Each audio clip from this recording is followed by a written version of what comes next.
Chaque fois qu'un voyageur âgé franchit les portes d'un aéroport, il porte bien plus qu'une valise. Il transporte de l'illusion, de la nervosité, l'envie d'arriver à destination, et une confiance qui, sans le savoir, a déjà été trahie. Car l'année dernière, tandis que des millions de personnes marchaient sans souci entre les comptoirs et les tapis roulants, les compagnies aériennes ont récolté des milliards grâce à de petits frais cachés. Je vais maintenant te montrer 8 tactiques réelles appliquées chaque jour et qui affectent particulièrement les voyageurs âgés. Mais, plus important encore, je vais t'apprendre comment les affronter pour que ton prochain voyage ne commence pas dans la peur, mais dans la liberté. Le prélèvement silencieux qui t'attend à la porte d'embarquement.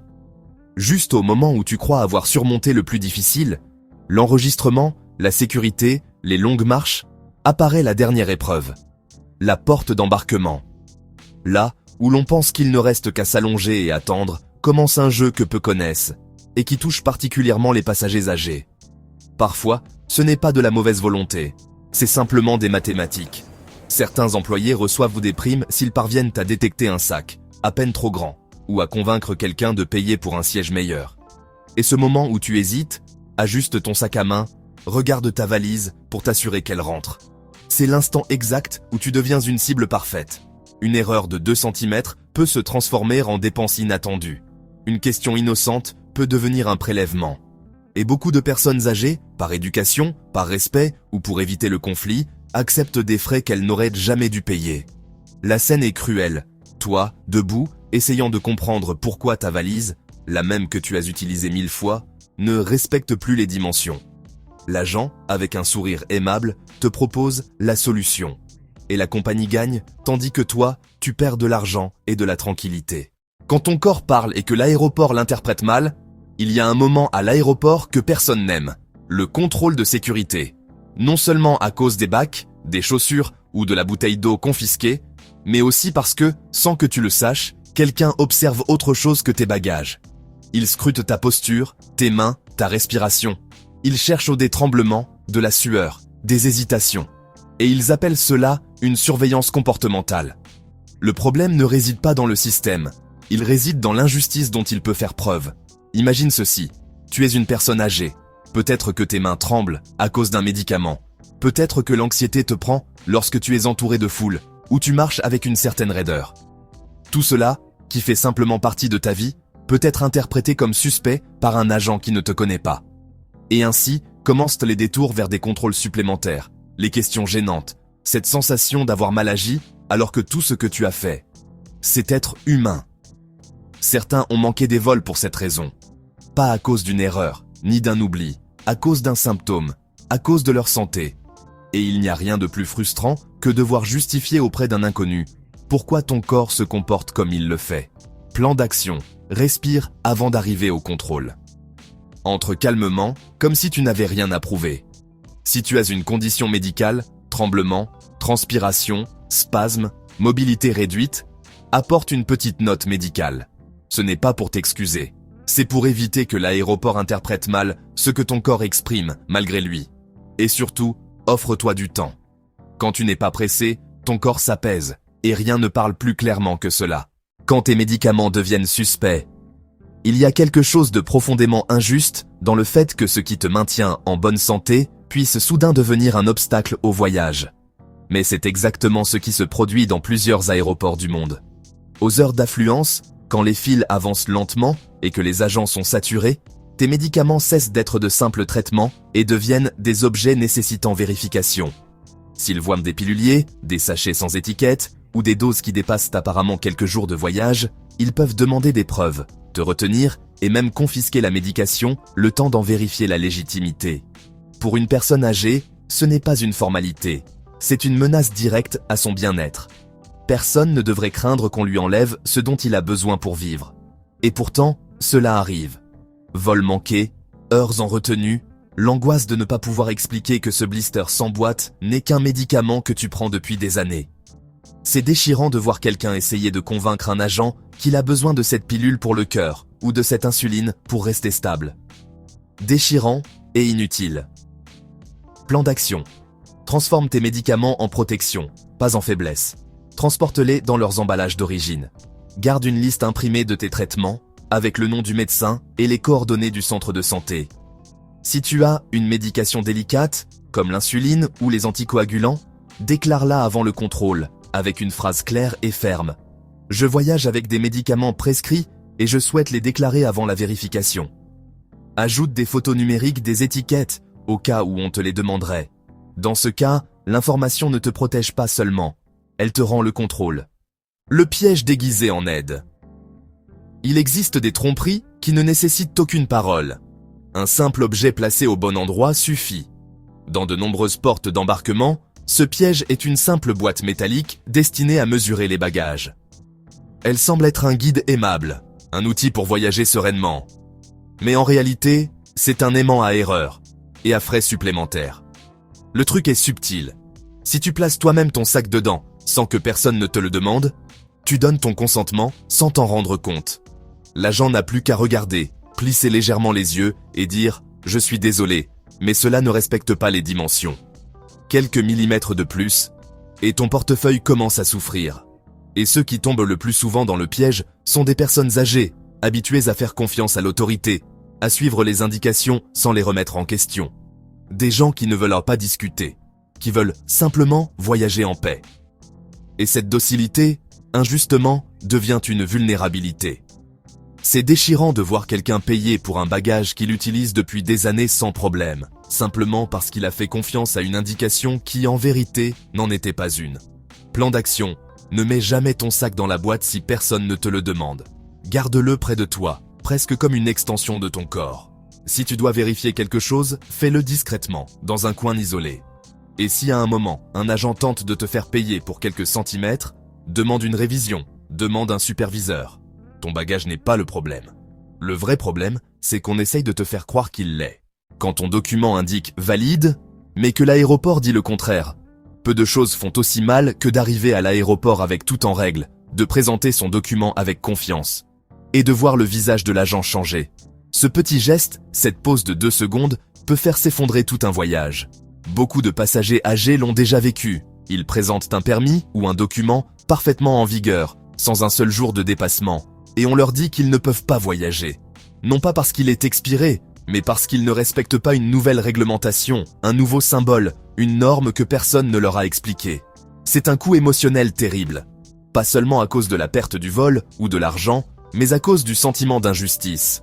Comment quelque chose de valide peut-il ne pas l'être? Et le pire, c'est que cette confusion ne vient pas du passager, mais d'un système qui change sans prévenir, qui communique mal, qui suppose que tout le monde suit les actualités et comprend les nouvelles règles. La désinformation ne devrait jamais laisser quelqu'un cloué au sol, encore moins ceux qui ont voyagé toute leur vie en faisant confiance à leurs documents. Plan d'action. Vérifie ton document d'identité, ton permis, ton passeport. Cherche le signe distinctif exigé par la nouvelle réglementation. S'il n'y est pas, ne remets pas cela à plus tard. Demande une mise à jour avant ton voyage, et si cela te rassure, voyage avec 2 pièces d'identité valides, passeport et carte. Cette double sécurité élimine la peur que ton voyage se termine avant même d'avoir commencé. Ce que tu portes dans ton portefeuille ne devrait pas définir ta destination. L'information, en revanche, peut la protéger. Quand une machine décide si tu mérites ton siège, il y a peu de choses plus angoissantes que de courir dans un aéroport, valise à la main, le cœur battant, en essayant d'atteindre une correspondance très serrée. Mais il existe pire. Arriver et découvrir que ton siège ne t'appartient plus, que quelqu'un d'autre l'occupe, que la compagnie aérienne a décidé à ta place. Le plus perturbant, c'est que tu n'as même pas besoin de rater ton vol pour perdre ton siège. Aujourd'hui, de nombreux systèmes automatiques prédisent, si tu vas arriver en retard. Si l'algorithme estime que tu n'atteindras pas ta correspondance, il réassigne ton siège sans te demander ton avis. Et cette décision froide, silencieuse, place les passagers âgés en énorme désavantage. Tu marches plus lentement, tu demandes de l'assistance, tu as besoin de quelques minutes supplémentaires pour te déplacer. Pour la machine, tout cela est un risque. Et toi, tu deviens le sacrifice le plus facile. Réassigné, ignoré, remplacé. C'est une sensation dévastatrice. Avoir couru, avoir tout fait correctement, avoir réussi à arriver, et perdre malgré tout ta place à cause d'une supposition. Plan d'action. Laisse-toi une marge de sécurité. Choisis des correspondances avec au moins 90 minutes d'intervalle. Si ton premier vol prend du retard, contacte immédiatement la compagnie aérienne pour que le système sache que tu es en route. Dès que tu atterris, vérifie ton billet d'embarquement ou l'application du vol. Et si tu découvres qu'on t'a retiré ton siège sans préavis, utilise exactement ces mots. Je demande une compensation pour refus d'embarquement involontaire. C'est ton droit.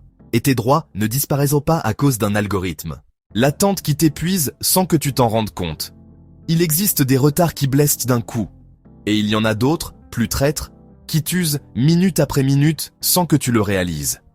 Les aéroports le savent. Et c'est pour cela que, au lieu d'annoncer un retard de 3 heures, ils le divisent en petites portions. 30 minutes de plus, maintenant 20 autres, peut-être encore 40. Cette incertitude est une arme psychologique redoutable. Elle te garde collé à la porte d'embarquement, craignant de t'éloigner au cas où ils appelleraient. Elle te vole ton calme, ton confort, ta liberté de mouvement. Et pour beaucoup de passagers âgés, cette attente interminable est plus qu'un simple désagrément. C'est de la fatigue physique, de l'inconfort, de l'anxiété. Tu restes là, sans savoir si tu as le temps de manger, d'aller aux toilettes, de t'étirer les jambes. Tu regardes l'heure encore et encore, mais l'heure ne te dit pas la vérité.